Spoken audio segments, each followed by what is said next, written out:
ঈদকে সামনে রেখে ঘরে ফিরতে শুরু করেছে যাত্রীরা। গতকাল থেকে শুরু হয়েছে আনুষ্ঠানিক ঈদ যাত্রা। 10 তারিখ ঈদের সম্ভাব্য তারিখ বিবেচনা করে রেলের অগ্রিম টিকিট বিক্রি শুরু হয়। সুনির্দিষ্ট দিনে নির্ধারিত তারিখের টিকিট বিক্রি করেছে রেল কর্তৃপক্ষ। এতে ভোগান্তি কমেছে যাত্রীদের। সেই সঙ্গে বাস্তবায়ন হয়েছে টিকিট যার ভ্রমণ তার কর্মসূচি। সাধারণত যাত্রীরা বলছেন নির্ধারিত দিনের জন্য অগ্রিম টিকিট বিক্রি করায় সহজ হয়েছে ঈদ যাত্রা। এদিকে রেলমন্ত্রী জানিয়েছেন সম্পূর্ণ শান্তিপূর্ণ ঈদযাত্রা উপহার দিতে প্রস্তুত রয়েছে রেল বিভাগ। 1, 2, 3 ঢাকায় জমি জিতে নিন 100% ক্যাশব্যাক সহ 20 কোটি টাকার পুরস্কার।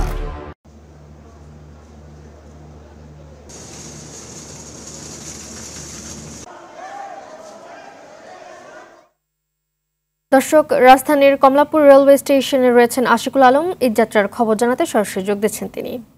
আশিক, সময় মতো ট্রেন ছাড়ছে কিনা আর যাত্রীদের কোনো অভিযোগ রয়েছে কিনা জানাবেন আমাদের। 1, 2, 3 ঢাকায় জমি জিতে নিন 100% ক্যাশব্যাক সহ 20 কোটি টাকার পুরস্কার। মালিহা, ধন্যবাদ আপনাকে। সকাল থেকে এ পর্যন্ত যে কটি ট্রেন ছেড়েছে সবগুলোই সময় মতো ছেড়েছে। আজকে ট্রেনের বিলম্ব ছিল না বললেই চলে। এবং আরেকটি বিষয় জানিয়ে রাখি মালিহা আপনাকে, যে আমার পিছনে যে ট্রেনটি দেখছেন আপনি, এটি 7 নম্বর প্ল্যাটফর্মে রয়েছে একতা এক্সপ্রেস।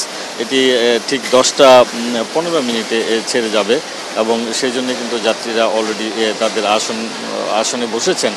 তবে আমরা দেখছি যে গতকালও যেমনটা আমরা দেখছিলাম যে যাত্রীদের ভিড় ঠিক ঈদের আগ মুহূর্তটা পর্যন্ত যেমনটা হয় তেমনটা নেই। আজকেও কিন্তু ঠিক একই রকম দেখছি আমরা, যে যাত্রীরা স্বস্তিতেই তারা যাতায়াত করতে পারছেন এবং বেশিরভাগ আসনই আমরা দেখছিলাম যে একতা এক্সপ্রেসে অনেক আসন এখনও পর্যন্ত খালি রয়েছে এবং যারা উঠছেন তারাও বলছিলেন যে বিশেষ করে তারা এই প্ল্যাটফর্মে পৌঁছানো পর্যন্ত এবং ট্রেনে ওঠা পর্যন্ত তাদের যে চেকিং ব্যবস্থাপনা তারা দেখেছেন সেটিতে তারা অনেকেই সন্তুষ্টি প্রকাশ করেছেন এবং অনেকেই বলেছেন যে এবার মানে আগ মুহূর্তে ঈদের অনেক আগ থেকেই যারা বাড়িতে যাচ্ছেন তারা অনেকটা স্বস্তি নিয়ে বাড়িতে যাচ্ছেন এবং পরবর্তী আজকে সারা দিনেই দিন রাত মিলিয়ে যে কটি ট্রেন ছাড়বে সবগুলো ট্রেনই আসলে সময় মতো ছাড়বে এবং এমনটা কিন্তু আমাদেরকে জানিয়েছেন রেলওয়ে কর্তৃপক্ষ। এবং পাশাপাশি মালিয়া আরেকটি বিষয় জানিয়ে রাখি যে বেলা 11টা নাগাদ